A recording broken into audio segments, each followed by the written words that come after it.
आज के शो में। स्ट्रीट क्रिमिनल्स पर दहशतगर्दी एक्ट के तहत मुकदमात चलाने की तजवीज।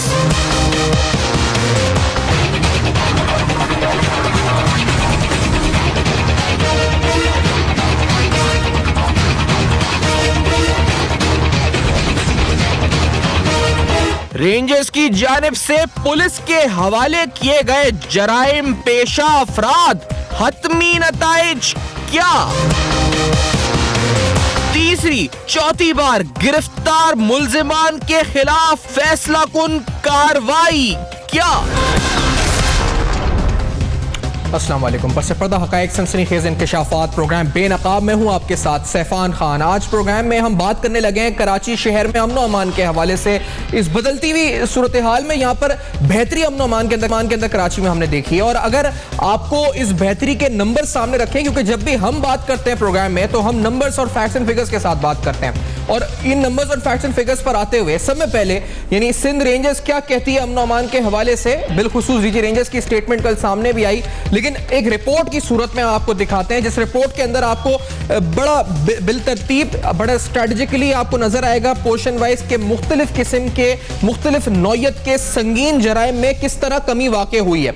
और इस फिगर को बताने से पहले यह बताना जरूरी है कि पाकिस्तान जो क्राइम इंडेक्स था कराची का, वो 52 नंबर पे कहीं आता था 2006-07 में या 2012 थे, वो 52 तक, जो उस वक्त 6 नंबर पर आता था वो 52 नंबर तक 2017 में आ चुका था। यानी इतना सिग्निफिकेंट इंप्रूवमेंट क्राइम इंडेक्स के अंदर जो ग्लोबल रैंकिंग है उसमें कराची शहर का होता हुआ नजर आया।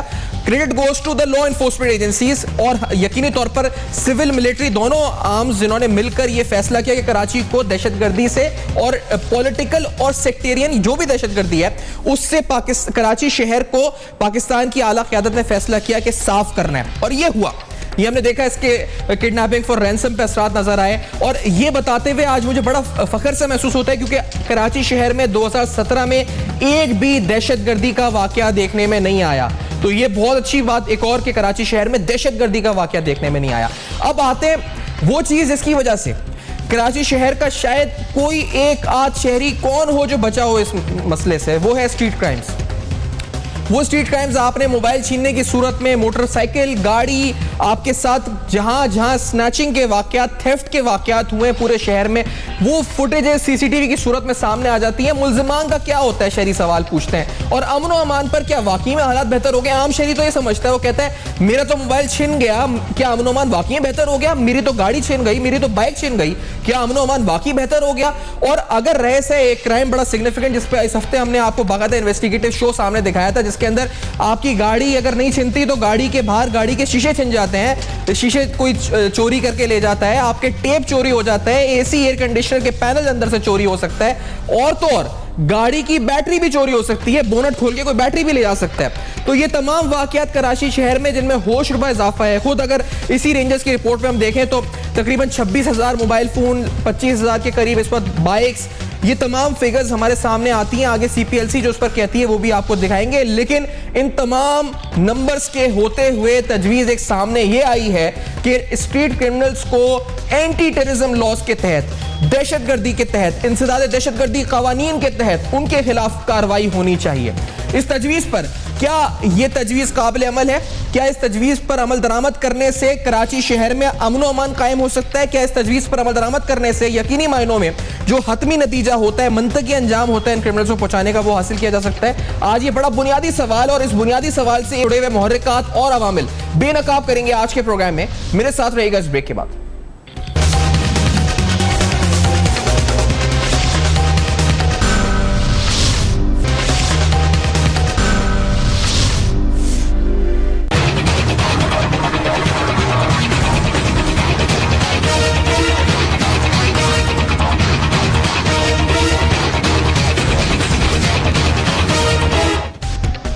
Welcome back. आप देख रहे हैं बेनकाब, और बेनकाब में आज स्ट्रीट क्राइम्स के हवाले से कराची शहर में ये अजाब कब खत्म होगा, ये शहरियों को कब सुकून मिलेगा, कब इन जो क्रिमिनल्स को मंतकी अंजाम से मतलब कि सजा दी जाएगी, ऐसी सजा की जिससे इबरत हो दूसरों को और दूसरे ना सोचें ऐसे क्राइम्स करने की। ये बुनियादी सवाल है और डीजी रेंजर्स की एक तजवीज़ सामने आ चुकी है, बड़ी इंपॉर्टेंट तजवीज़ है। मैंने जिस पर कहा जी एंटी टेररिज्म लॉज की बात है, तो बात करते हैं कि क्या वाकई में इंसदाद दहशतगर्दी के कवानीन इस जुर्म को रोकने में मददगार साबित हो सकते हैं। शरीफुद्दीन मेमन साहब CPLC के साबिक सरबराह स्टूडियोज में साथ मौजूद हैं। जो स्ट्रीट क्राइम्स होते हैं, CPLC का बेसिक जो इस वक्त ग्रिप रहती है इन मामलों के ऊपर, वैसे मशरूर शाह कानून मुमताज इस्लामाबाद स्टूडियो के साथ मौजूद हैं, और जनरल हेड अमजद शेख साहब दिफाई तर्ज़ निगार के साथ साथ कराची ऑपरेशन पर बड़ी गहरी नजर रखते हैं, इन तमाम मामलों को बड़ी गहरी नजर से देखते हैं। हमारे साथ इस्लामाबाद में मौजूद हैं तीनों शख्सियात का बहुत शुक्रिया।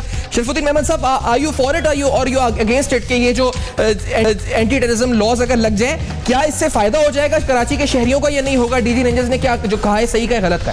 देखिए, बात यह है कि ये एंटी टेररिस्ट कोर्ट्स में जो मेरे ख्याल में इसके मकसद ये होता है, जो उनका कहने का मकसद ये था कि ये एक किस्म की स्पीडी ट्रायल होती है और फौरी तौर पे वो सज़ा मिल जाती है, और ज़ाहिर है इससे अगर फौरी सज़ा मिलती है तो उसका असर जो है वो आपका पड़ता है क्राइम को कंट्रोल करने में।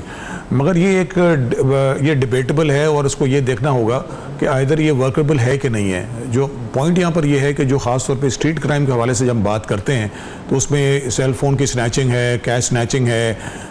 जैसे वो वारदात हो रही थी बीच में, आपने देखा कि वो छुरे के साथ जो है वो रास्तों पे घूम रहे थे लोग और वो ख़वातीन को टारगेट कर रहे थे। तो स्ट्रीट के ऊपर जितना क्राइम हो रहा है वो हमारे यहाँ मसला ये है कि उसमें FIR ना होने के बराबर है।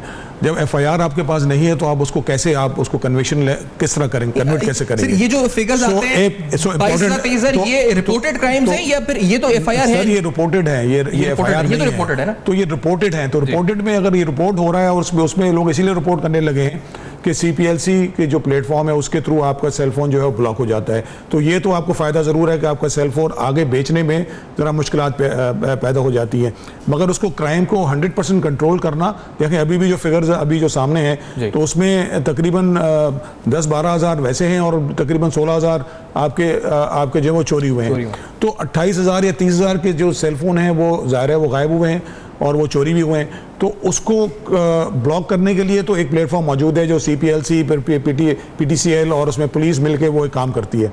मगर बुनियादी बात यह है कि ये जो चोर हैं अगर ये पकड़े जाते हैं तो उसकी FIR जो है वो ना होने के बराबर यहाँ मौजूद है। अच्छा। और उसके बाद फिर अगर पकड़ी भी जाएं तो विटनेसेस जो है एक सेल फोन के लिए जो एक आम आदमी जो है वो सामने आते हुए डरता है, वो कहता है मैं क्या खामखा में एक कोर्ट के थ्रू जो है वो एक पेशियां भुगतते रहो एक छोटे से फ़ोन के लिए जिसका 20,000 25,000 या 10,000 का भी फ़ोन है, तो वो ये एक्सरसाइज करने के लिए तैयार नहीं है।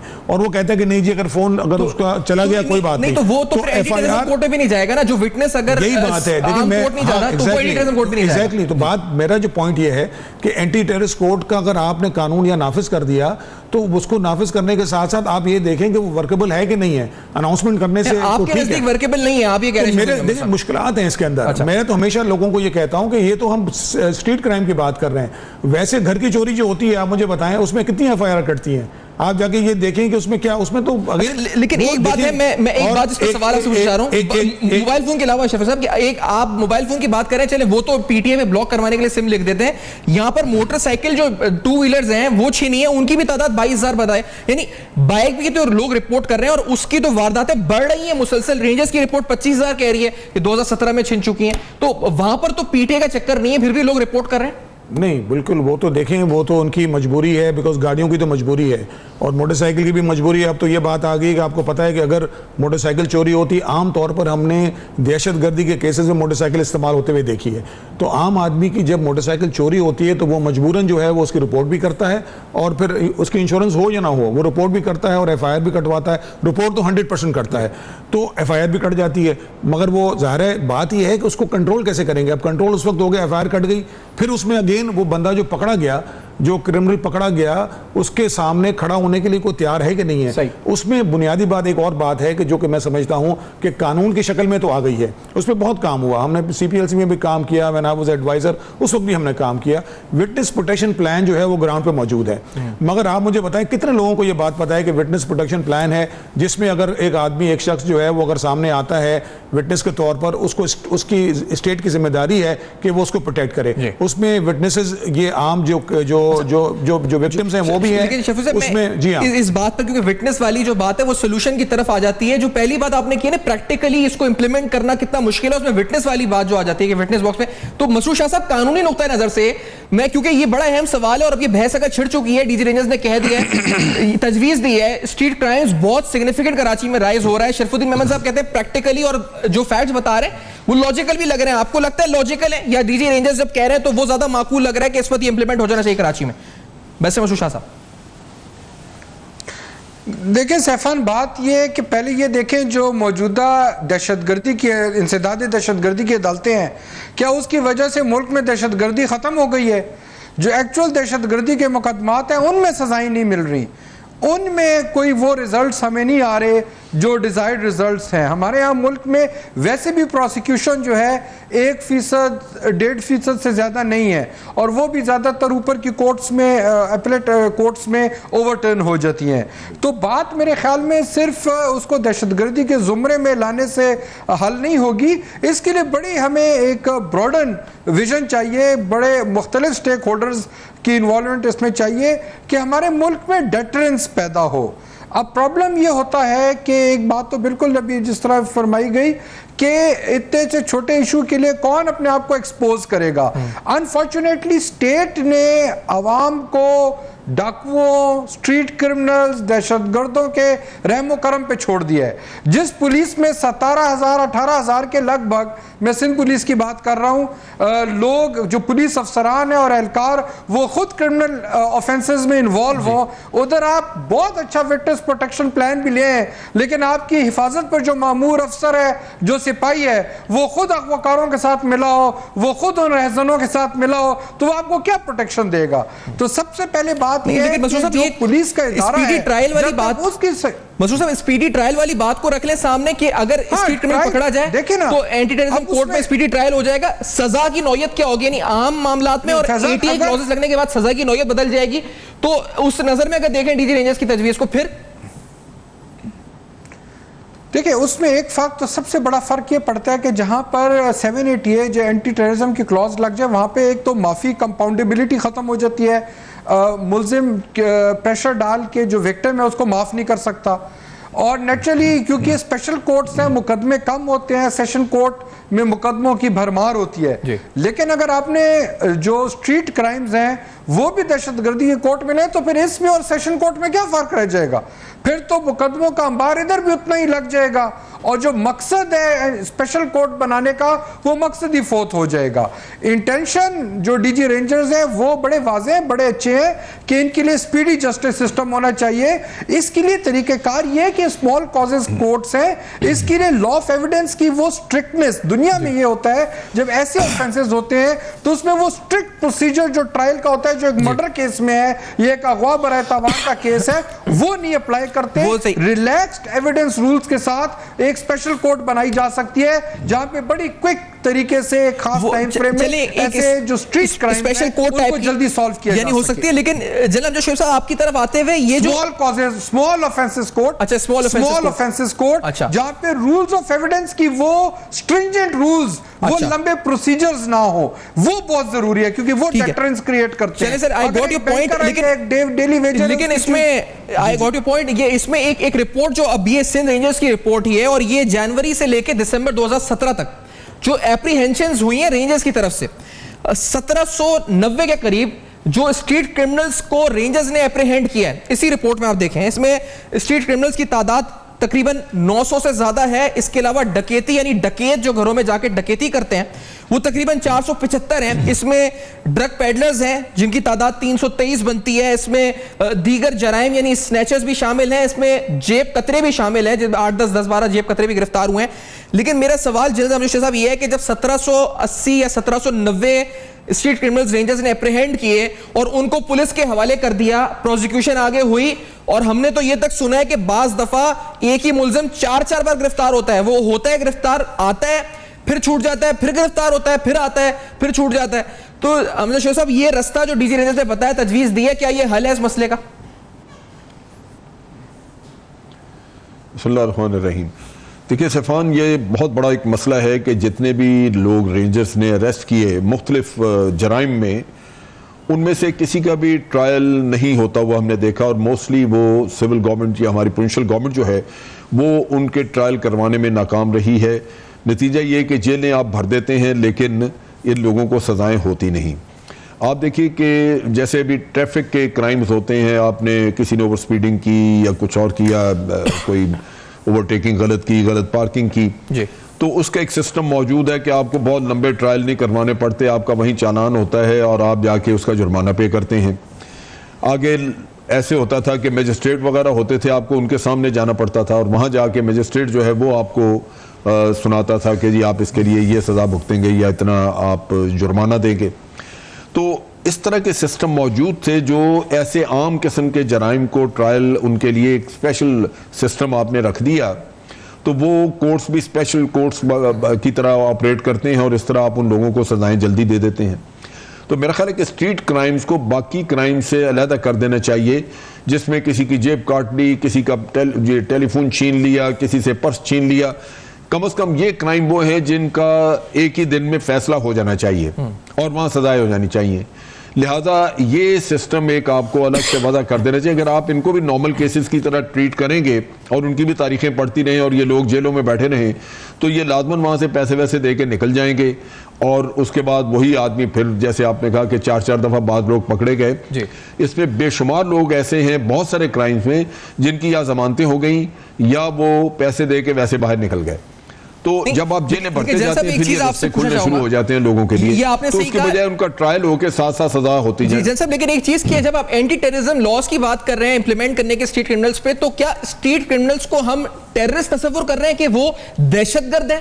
ये भी एक सवाल हो जाता है। और क्योंकि ये स्टेटमेंट ये भी है जी कि क्यों इनको टेररिज्म लॉस के तहत इसलिए ट्रीट किया जाए क्योंकि असला उठा तो रहे ना, ये इनकी मेंटालिटी अगर उस लेवल पे डेवलप हो जाए कि मैं असला उठा के किसी को लूट कर अपना जेब खर्च या अपना खर्चा निकाल सकता हूं या कुछ भी कर सकता हूं, तो वो आगे जाके एक दहशतगर्दी बन सकता है वो आदमी। तो वहीं पर उसको टेररिज्म लॉस लगा दिए जाए, ये मेंटालिटी इस अप्रोच से अगर देखा जाए?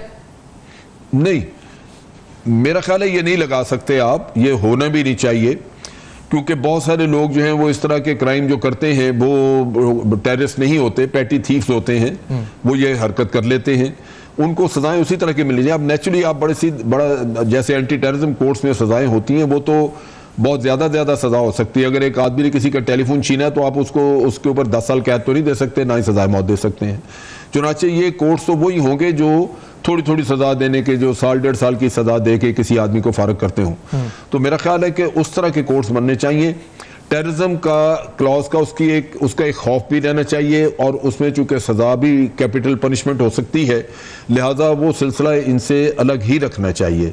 तो मेरा ख्याल है कि जो मकसद जो डीजी रेंजर जो चीज़ अचीव करना चाहते हैं वो यही था कि स्पीडी ट्रायल हो, स्पेशल कोर्ट्स हो, स्पीडी ट्रायल हो। वो मेरा ख्याल है उसको टेररिज्म के अलावा भी आप स्पीडी ट्रायल का अरेंजमेंट कर सकते हैं अगर स्पेशल कोर्ट्स बना दें, जिस तरह पुराने वक्तों में मैजिस्ट्रेट होते थे और आप ये ट्रैफिक के केसेस उनके पास जाते थे और एक ही तारीख में एक ही दिन में वो फाइन करके तो आपको छोड़ देते थे। इसमें आप लिस्ट कर सकते हैं कि अगर टेलीफोन छीना गया है तो उसका सजा ये होगी, अगर किसी से पैसे छीने हैं तो ये होगा, मतलब आम किस्म के स्ट्रीट क्राइम के लिए। लेकिन जहां कोई वेपन इस्तेमाल हो जाता है एक दफा वो केस की नौयत बदल जाती है। सिर्फ वेपन दिखाने पे आप कह सकते हैं कि उसके ऊपर नाजायज वेपन रखने का केस हो सकता है, लेकिन अगर वो फायर कर देता है तो आप उसको फिर इरादा कत्ल का केस बना सकते हैं, जो कि एक डिफरेंट तरीके से ट्रीट किया जाएगा और उसके लिए नेचुरली उसको सेशन कोर्ट में जाना होगा। लेकिन एक चीज जैन साहब, क्योंकि मैं आप यहाँ पे इन हलकों से भी आप वाबस्ता रहते हैं, आपको इल्म भी रहता है कि ऑपरेशन के हवाले से जो स्ट्रैटेजी है, ये स्ट्रीट क्राइम को कितना सीरियसली ले रहे हैं इस वक्त हमारी फौजी क़यादत, कराची शहर में सिविलियंस क़यादत एपिक कमेटी के इजलास में, ये कितना सीरियसली ले भी रहे हैं इस मसले को, या फिर ये इनके लिए इट्स नॉट अ क्राइम या it's a very minor crime जिसकी कोई इतनी थ्रेट नहीं है जितना टेररिज्म की थ्रेट है, जितना उसको सीरियस ले रहे हैं, लेकिन कराची के शहरियों के लिए तो बहुत सीरियस चीज है ये इस वक्त। जन साहब, लिया भी जा रहा है इसको सीरियस? असल चीज यही है क्योंकि आप उसको अपने नुक्ता निगाह से नहीं देखते, देखना चाहिए उसको शहरियों के नुक्ता निगाह से, कि जिसका किसी का बच्चे से किसी से यंग लड़का है, कॉलेज जा रहा है, उससे आपने टेलीफोन छीन लिया, वो अपने माँ बाप के साथ उसका राब्ता मुनक़ता हो गया। कहने को ये बहुत बड़ी बात नहीं है कि बच्चे का हो सकता है कि 10, 15, 20 हज़ार रुपए का नुकसान हुआ हो, लेकिन ये शहरियों के लिए बहुत बड़ी बात है, उनकी ज़िंदगी गैर महफूज हो जाती है। चुनाचे उस नुक्ता निगाह से अगर आप सोचें तो बिल्कुल इनको बड़ा सीरियसली, इस क्राइम को भी उतना ही सीरियसली लेना चाहिए। लेकिन ये चूंकि आगे कानून की नजर में शायद उतने सीरियस ना हो, क्योंकि इनके लिए जो सजा रखी जाएगी वो बहुत बड़ी नहीं होगी। इसका ट्रायल का सिस्टम जो है वो बड़ा आम होना चाहिए। तो अभी तक हम इस सेगमेंट में जो कंक्लूड कर रहे हैं कि आप जो special offence court, small offence court barrister Masood साहब ने कहा, या आप इन शॉर्ट कहें कि एक अलग कोर्ट बनाया जाए जहां पर स्ट्रीट क्राइम्स को ट्रीट किया जाए, सजा दी जाए। Speedy trial is the main purpose. इस ब्रेक के बाद यही स्ट्रीट क्राइम से मुंसलिक एक और ऐसा अनोखा क्राइम कराची शहर में, जिसके बारे में कुछ दिन कबल हमने एक रिपोर्ट भी आपको बताई थी, इन्वेस्टिगेशन की थी, उससे मुंसलिक और कुछ और चीजें और स्ट्रीट क्राइम से मुंसलिक चीजें, कराची ऑपरेशन से मुंसलिक चीजें, इस ब्रेक के बाद हमारे साथ हैं।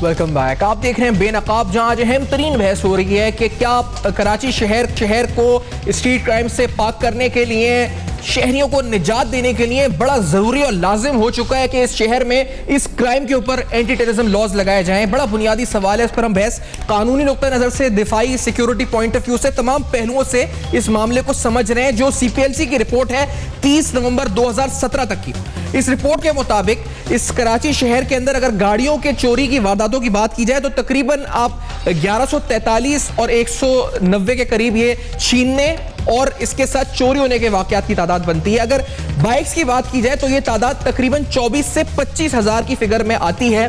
मोबाइल फोन 26,000 तकरीबन जो है इसमें चोरी की भी वारदातें हैं और इसके अलावा इसके अंदर छीनने की वारदातें भी शामिल हैं। हैरानकुन तौर पर किडनैपिंग फॉर रैंसम और इसके अलावा जो दीगर एक्सटॉर्शन के क्राइम्स हैं, वहां हमने एक नुमाया कमी देखी है कराची शहर के अंदर, जो आप इस रिपोर्ट में भी देख सकते हैं और रेंजर्स की रिपोर्ट में भी तकरीबन यही फिगर्स हमें सामने रिफ्लेक्ट होती हुई नजर आती हैं। सूरत हाल पर हम कानूनी नुक्ता नजर भी जानते हैं और जिस तरह मैंने कहा सिक्योरिटी पॉइंट ऑफ व्यू, दिफाई तज़किया निगार भी जनाब शोएब साहब, जनाब शरफुद्दीन मेमन साहब और जस्टिस शाइख उस्मानी साहब भी साथ मौजूद हैं। सीनियर माहिर कानून है, माहिर आईन व कानून है। शाइख उस्मानी साहब, क्या स्ट्रीट क्राइम्स को एंटी टेररिज्म लॉस में ट्रीट करना चाहिए, उसके तहत मुकदमा चलाना चाहिए? क्या इस जरिए इंसाफ मिल सकेगा, लोगों को जराइम कम हो सकेंगे और क्या इसके जरिए स्पीडी ट्रायल होगा और लोगों को मंतकी अंजाम तक पहुंचाया जा सकेगा? देखिए, बात यह है कि स्ट्रीट क्राइम्स की जो नौयत होती है वो बाकी दूसरे मसलन वो किडनैपिंग वगैरह या दूसरी चीजें जो होती हैं उनसे मुख्तलिफ होती है। किडनैपिंग वगैरह जो लॉज जो हैं उसमें तो हमारे रेंजर्स वगैरह ने मिल करके अच्छी खासा कंट्रोल कर लिया जी। अब जो स्ट्रीट क्राइम्स हैं ये तो ऐसी चीज है जिसको रोकना सिर्फ अगर पुलिस एफिशिएंट होती है तो वो कामयाब हो सकता है, वरना नहीं हो सकता।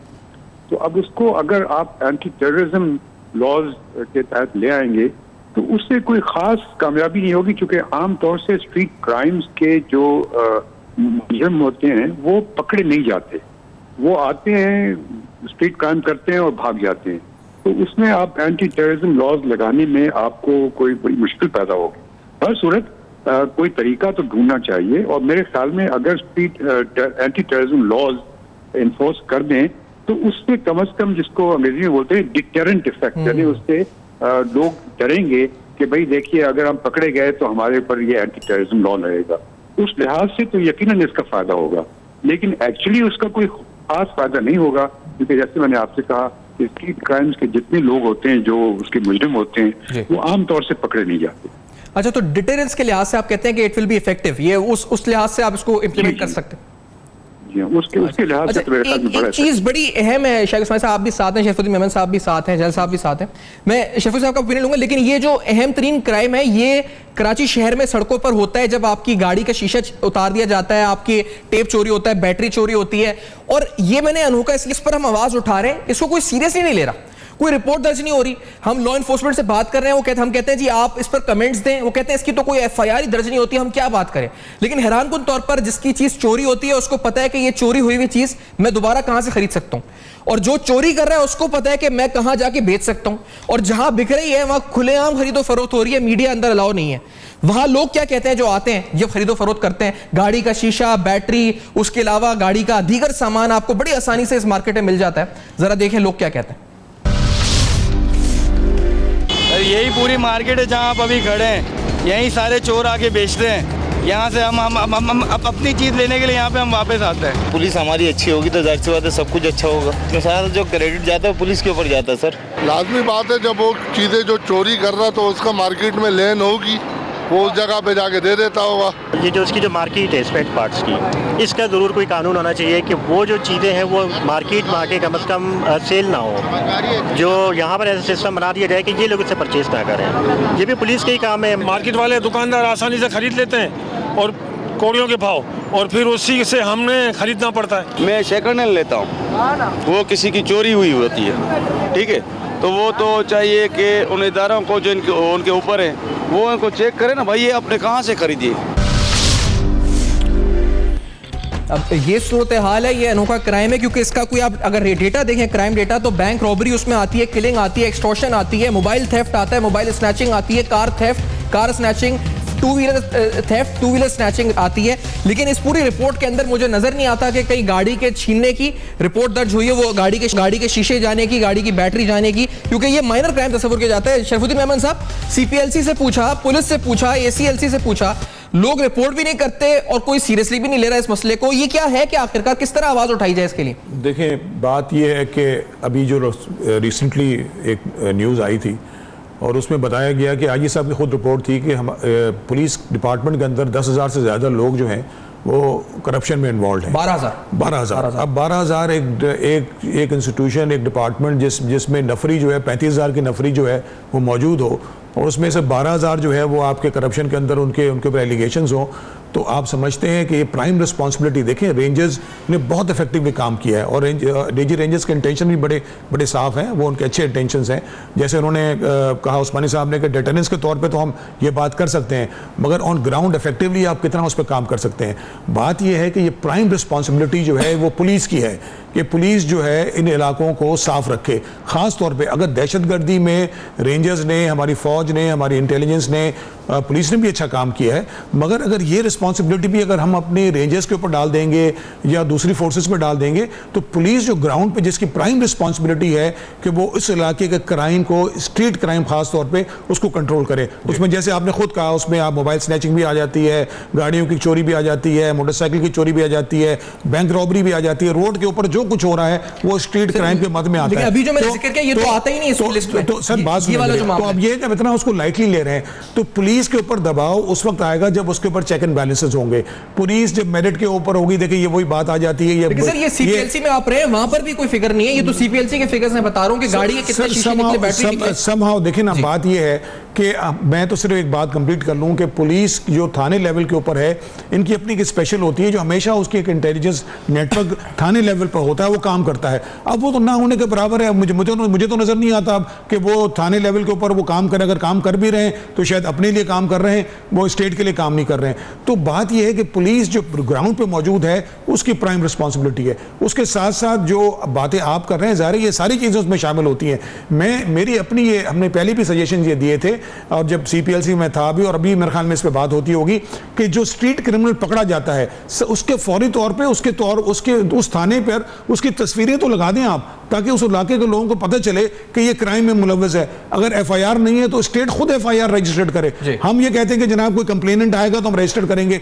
State should take the responsibility themselves. उसके बाद स्पेशल कोर्ट की जो एडवाइस आ रही है, जो तजवीज़ आ रही है, बिल्कुल स्पेशल कोर्ट्स कायम होने चाहिए और उसके ऊपर हर ऑफेंस के ऊपर कोई जुर्माना हो या कोई ऐसा पीरियड हो जिसमें उसको सजा मिले। और उसका पीरियड जो है वो एक दिन नहीं हो सकता तो एक महीना, ये तो एक महीना ये होना चाहिए। मगर जो बुनियादी बात मैं कह रहा हूं कि जो थाने लेवल के ऊपर पुलिस है उसको आप इफेक्टिव करें, ग्राउंड पर उसके ऊपर रिस्पॉन्सिबिलिटी डालें। अगर क्राइम का रेशो बढ़ेगा उस एसएचओ को उस इलाके से हटा दें, उसको सस्पेंड करें। तो वो सजाएं अगर डिपार्टमेंट भी शुरू करेगी थाने लेवल के ऊपर कि अगर क्राइम कंट्रोल नहीं हो रहा इस इलाके में तो उस एसएचओ की रिस्पॉन्सिबिलिटी है। जैल साहब आप बताएं सर, मैं ये यानी कोई प्ले कार्ड लेके खड़े हो जाए हम सड़कों पर, कराची के शहरी, हम क्या करें आखिरकार? किस तरह यानी मीडिया पर हम 3 दिन से हम शोर मचा रहे हैं, हमें कोई जवाब यानी लॉ एनफोर्समेंट की तरफ से इसलिए नहीं होता। वो कहते हैं जी क्राइम रजिस्टर नहीं होता ये वाला, ये स्ट्रीट क्राइम की बात नहीं कर रहा मैं, ये जो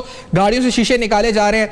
कोई मीडिया पे आके हमें तो इस वक्त तक कमेंट देने को भी राजी नहीं हुआ, ना किसी PLC से, ना किसी और तंजीम से, ना लॉ एनफोर्समेंट से। तो किस तरह से इसका कोई रिकॉर्ड भी नहीं है कि कितने छिन रहे हैं शीशे। बहुत से लोगों ने जनरल साहब यहाँ पर कराची शहर में वो अपनी जो इस वक्त नॉर्मल शीशे होते हैं जो बाथरूमों में लगे होते हैं चेहरा देखने के लिए, उसको लगा लिया साइड मिरर के तौर पर। अब बैटरी तो हम निकाल नहीं सकते, बैटरी तो अब वही लगेगी गाड़ी, उसकी तो कोई और ऑल्टरनेट भी नजर नहीं आता। तो जनरल साहब इसको किस तरह से हम नोटिस में लाएं लॉ एनफोर्समेंट के, क्या हो उस पर? DG रेंजर्स से आप अपील करें, एक्शन ले ले, क्या हो उसका? नहीं, इस तरह नहीं। एक तो पुलिस तब इंटरवीन करेगी जब आप केस रजिस्टर करवाएंगे, आप कोई FIR दर्ज करवाएंगे तो पुलिस इंटरवीन करेगी। अगर एक शख्स उसका चोरी हो जाती है और वो समझता है कि बड़ी माइनर है और वो नहीं चाहता कि FIR दर्ज करवाई जाए, जैसे आप कह रहे हैं कि रियर व्यू मिरर है वो चोरी हो गया या कुछ, तो वो तो मेरा ख्याल है उसमें नेचुरली कुछ भी नहीं होगा। लेकिन स्ट्रीट क्राइम में बाज़ बड़े क्राइम भी हैं, बड़े उस लिहाज से कि उसमें ज़्यादा नुकसान होता है। मिसाल के तौर पे टेलीफोन का छीनना, उसमें टेलीफोन जो है वो मिसयूज़ भी हो सकता है कहीं किसी और क्राइम के लिए, किसी से रकम को छीन ले बड़ी। अब इनके लिए तो अमूमन FIR दर्ज करवाई जाती हैं और करवाई जानी चाहिए। जब FIR दर्ज हो जाती है तो फिर ये पुलिस की जिम्मेदारी है कि ना सिर्फ वो मुजरिम को ट्रेस आउट करें बल्कि उसको सजा दिलवाएं। हम जिस चीज़ पे बात कर रहे हैं वो ये है कि क्या वाकई असल मुजरिम ट्रेस आउट होता है। इसका मतलब ये है कि आपने अपनी इन्वेस्टिगेशन का सिस्टम जो है उसको देखना है, वो इम्प्रूव करना है। फिर बहुत दफ़ा जो जैसे रेंजर्स रेड करके लोगों को पकड़ते रहे हैं जिसमें नाजायज़ वेपन किसी के पास निकल आया या उसने किसी को वेपन दिखाया और उससे कोई चीज़ छीन ली, वहाँ उनके ट्रायल नहीं होते और वो बहुत सारे लोग जो हैं वो बाद में या जमानत पे रिहा हो गए ट्रायल से पहले, या वो पैसे दे के वैसे छूट गए। तो ये तो एक निज़ाम है जो ख़राब है और उसमें आपने ये चीज़ें दुरुस्त करनी है। लेकिन जो रेंजर्स के DG रेंजर ने जो स्टेटमेंट दी उससे रेलेवेंस इसी चीज़ की है कि वो ये चाह रहे हैं कि स्पीडी ट्रायल हो और जो एविडेंस है वो मुख्तसर शक्ल में उसके सामने रखा जा सके और उसका आदमी को सज़ा मिल जाए, बजाय इसके कि वो आम ट्रायल की तरह जिस तरह हम सेशन कोर्ट्स में लेके जाते हैं केसेस और तारीखें मुकर्रर होती रहती हैं और फिर आपके गवाह आते हैं, उसमें अमूमन केसेस जो हैं वो ख़त्म हो जाते हैं, वो गायब हो जाते हैं या तातुल का शिकार होते हैं तो लोग फिर बच निकलते हैं। जी। ये सिस्टम आपने वज़ा करना है और उसके लिए लाजमन आप सिविल स्पेशल कोर्ट्स मुकर्रर कर सकते हैं, स्ट्रीट क्राइम के लिए स्पेशल कोर्ट्स बिठा सकते हैं जी, जो डेली रोज़ाना की बुनियाद पे थोड़े थोड़े वक्त की हेयरिंग करके लोगों को सजा देते जाएं, फारिग करें। अच्छा, लेकिन एक सिर्फ ये है कि उसमें पुलिस को मुस्तैद होना होगा, पुलिस के निज़ाम को आपका दुरुस्त होना होगा ताकि वो सही लोगों को सामने लेके आए। ये आप दोनों ने पुलिस की बात की, शाइक उस्मानी साहब आपका ओपिनियन क्या है? और मैं क्योंकि प्रोसिक्यूशन और ये तमाम मामला के केस कैसे चलना चाहिए सर, ये जो गाड़ी की चीजें छिनती हैं, आप कराची में रहते हैं शाइक उस्मानी साहब, चीजें निकल गई, बैटरी ये वो, सर इसकी मार्केट है खुलेआम, उसके लिए कोई इंटेलिजेंस रिपोर्ट की जरूरत भी नहीं है कि मैं कोई किसी सिविलियन या किसी आर्म एजेंसी को इन्वॉल्व करके बताऊं कि जी कहाँ बिकते हैं, ये कहाँ खरीदे जाते हैं। पूरे शहर को पता है किधर बिकते हैं, पूरे शहर को पता है कहाँ खरीदे जाते हैं, वहां जाने वाले लोगों को पता है कि हम क्या खरीद रहे हैं। शाइक उस्मानी साहब, इस पर क्या होना चाहिए? कौन करेगा? क्या रेंजर्स करे? कौन एक्शन ले इस बात का? ये तो इस तरह क्राइम बढ़ता रहेगा, जब तक मार्केट मौजूद है क्राइम भी मौजूद रहेगा उसकी। देखिए, ये तो यकीनी बात है कि सबसे बेहतरीन तरीका इस किस्म के कामों को रोकने का ये होता है कि जहां डिस्पोजल होता है चोरी किए हुए माल का, वहां पे कंट्रोल किया जाए। अगर कोई आदमी जो चोरी का माल डिस्पोज ऑफ नहीं कर सकता तो उसको चोरी करने की जरूरत नहीं पड़ेगी, वो करेगा ही चोरी। तो ये जो मार्केट जहां पर ये चीजें बिकती हैं, ओपनली बिकती है, जिससे आपने अपने प्रोग्राम में अभी दिखाया, तो वहां पे यकीनन ये तो गवर्नमेंट का काम है कि पुलिस जो हमारी है उसको वहां पे एक्शन लेना चाहिए, रेंजर्स की मदद लेकर के, ताकि उनकी दुकानें बंद करवा दे, उनको सजा दे दे। तो उसकी वजह से काफी आधा प्रॉब्लम तो आपको सॉल्व हो जाएगा। लेकिन जो मेन चीज आपको करनी पड़ेगी कराची के लिए खास तौर से, वो ये कि आपको पुलिस की मोबाइल पेट्रोलिंग करनी पड़ेगी और एफिशिएंट ट्रांसपोर्ट को देनी पड़ेगी, मोटरसाइकिल्स, कार्स, ताकि वो कांस्टेंट मोबाइल पेट्रोलिंग हो। ठीक है शाइक उस्मानी साहब, आपका शुक्रिया अदा करूंगा। शरफुद्दीन मेमन साहब और जनाब जशर साहब का अहम तरीन मामला शहर पे आज बहस हुई है कि एंटी टेररिज्म लॉज की एप्लीकेशन होनी चाहिए स्ट्रीट क्राइम्स के ऊपर, उसके मुख्तलिफ मुहर्रिकात अवामिल बेनकाब किए आज आपको इन्वेस्टिगेटेड रिपोर्ट्स के साथ दिखाया है, रेंजर्स की रिपोर्ट दिखाई है जो क्राइम डेटा पर है। फीडबैक जरूर लिखिएगा, हाजिर होते रहेंगे और इस मसले को उठा